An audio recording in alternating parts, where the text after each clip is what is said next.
श्री गणेशाय नमः। कई बार सत्संग में समझाया संतवाणी से, शास्त्रों के प्रमाण से, कि आप भोजन केवल उतना ही पाइए जो बिना औषधि के आपकी आंतें पचा ले और कब्ज ना होने पावे।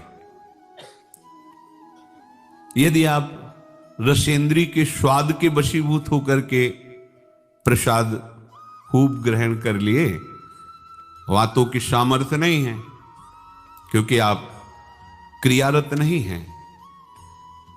अब अभी आपको 8-10 घंटे बराबर क्रिया करनी हो तो पच जाएगा गरिष्ठ पदार्थ, पर आपको क्रिया तो करना नहीं है। ऐसी रसेंद्री के स्वाद के वशीभूत होकर अधिक प्रसाद पालेंगे तो आपसे दिनचर्या नहीं होगी, उदास रहेगा मन।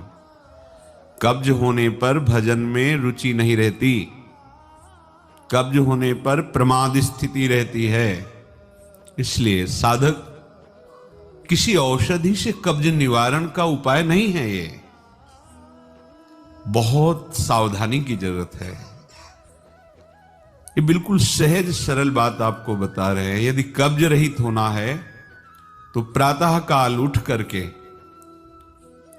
सबसे पहले भगवद स्मरण, गुरुदेव को प्रणाम, वृंदावन को प्रणाम, संतों का स्मरण,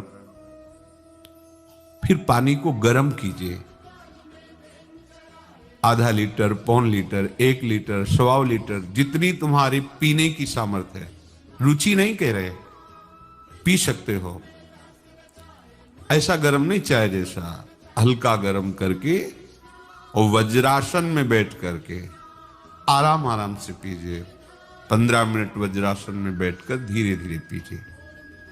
थोड़ा टहलिए उस पानी पीने के बाद, फिर सो जाइए। आप अगर 1-2 दिन की बात हो तो आप कि चलो हमें वहां लघु शंका जाना पड़ेगा, पानी नहीं पीते हैं, तो आप बीमार हो जाएंगे।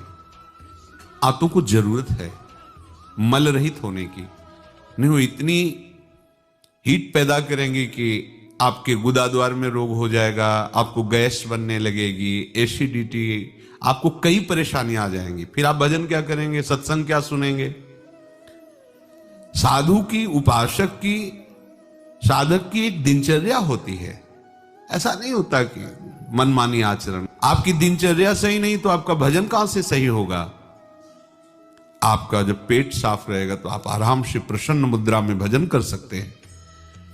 आपकी आंतों की सामर्थ्य ये समोसा, चटनी और ये मूंग का हलवा, ये विविध प्रकार के पदार्थ पचाने की नहीं है। ये उनकी है जो बहुत मेहनत करते हैं, किसान हैं, सेवा कार्यरत हैं। आपको तो बस मूंग की दाल या घिया की सब्जी और 2 रोटी प्राण पोषण के लिए चाहिए। मैंने देखा कमरे की छत पर एक छिपकली उल्टी लटकी थी। पूछा क्या बात है, छत से उल्टी क्यों लटकी हो, नीचे क्यों नहीं आती? छिपकली ने कहा, इस छत को मैंने संभाल रखा है। अगर मैं यहाँ से हट गई तो यह छत नीचे गिर जाएगी। वह छिपकली और कोई नहीं, मैं है। हम भी तो इसी भ्रम में जी रहे हैं कि इस घर गृहस्थी को मैंने संभाल रखा है। अगर मैं ना रहा तो सब गड्ढमड्डू हो जाएगा। याद रखें, किसी के गुजर जाने से किसी का गुजारा नहीं रुकता। खुशी जल्दी में थी, रुकी नहीं, गम फुर्सत में थे, ठहर गए। लोगों की नजरों में फर्क अब भी नहीं है। पहले मुड़कर देखते थे, अब देखकर मुड़ जाते हैं।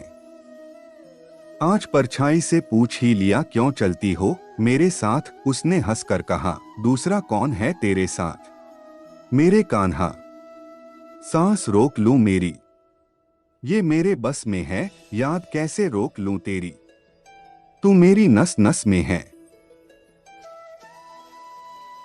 श्री कृष्ण। अगर आपको भी है ईश्वर के अस्तित्व पर आस्था तो कृपया लाइक और सब्सक्राइब करें। कमेंट में लिखें जय श्री राधे राधे।